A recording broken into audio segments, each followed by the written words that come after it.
The president came to Oregon last week, and he's taken to insults and misstatements of fact in order to get his Trade Promotion Authority bill done and the Trans-Pacific Partnership. He said, quote, "Number 4, critics warn that parts of this deal would undermine American regulation, food safety, worker safety, even financial regulations. They're making this stuff up." Great applause from his audience. "This is not true. No trade agreement is going to force us to change our laws." Well, you know, the president has sort of a technical point there. He's a lawyer. They can't force us to change our laws. They can just make us pay to have them. And it has happened. Mexican fishermen were paid by the U.S. government to not kill dolphins because we had adopted a tuna-safe label, or dolphin-safe label for tuna. We had to pay damages to Mexico because of their foregone profits because we wouldn't let them kill the dolphins. Mexican trucks wanted to come into the U.S. Well, they don't meet our standards. Kind of a problem. Mexican trucks rumbling around the U.S. with drivers who don't meet our standards, but they won a judgment under these same provisions, and no, he's right. They couldn't make us change the law. They just imposed a whole range of punitive tariffs, politically targeted against people like me who had opposed the Mexican trucks, then Speaker Pelosi and others. And the U.S. relented. Now, they didn't make us change our laws. We volunteered to do it after they imposed massive and unfair tariffs on Mexican goods. But it works both ways. It's been great for America. There's a U.S. mining company that just won a judgment against Nova Scotia. They wanted to put a huge pit mine on the Bay of Fundy, destroy the fisheries resource for their pit mine. They were denied.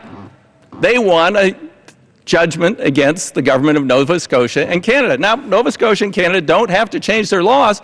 They can pay this company $300 million of damages because they can't destroy the fishery with their pit mine.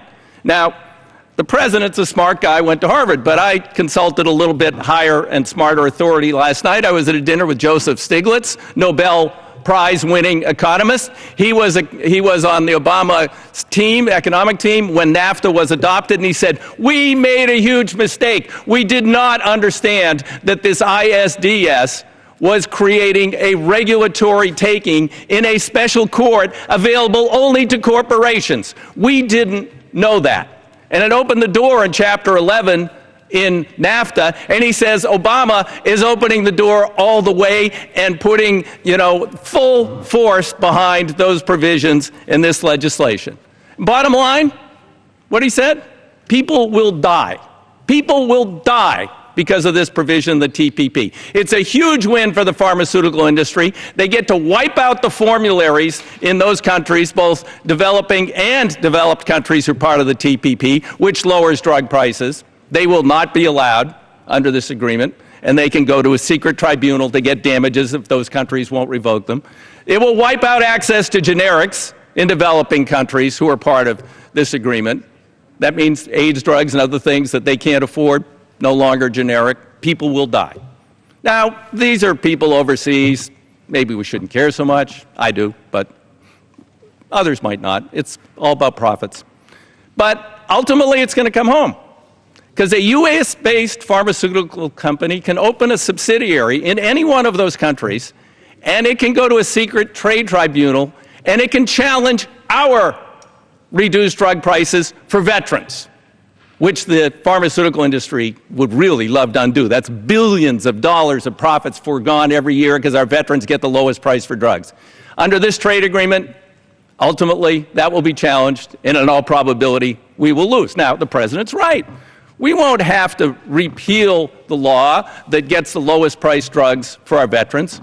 We will just have to pay the pharmaceutical industry billions of dollars a year to continue to give our vets the drugs at a lower price so we can provide more care for more veterans.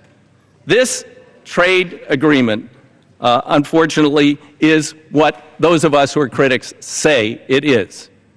It is built upon the faulty foundation of past trade agreements, including Korea.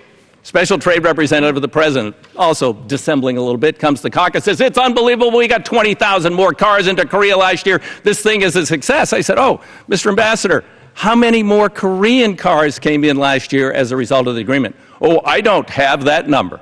Well, of course he didn't have the number. Well, he knows the number. It's 461,000. So we got 20,000 cars into Korea. They got 461,000 more into the U.S. That means a net loss of 440,000 cars. That's a heck of a lot of jobs lost in the auto industry. This was a great day yesterday when the Senate slowed them down a little bit. As the American people learn more, we'll stop them.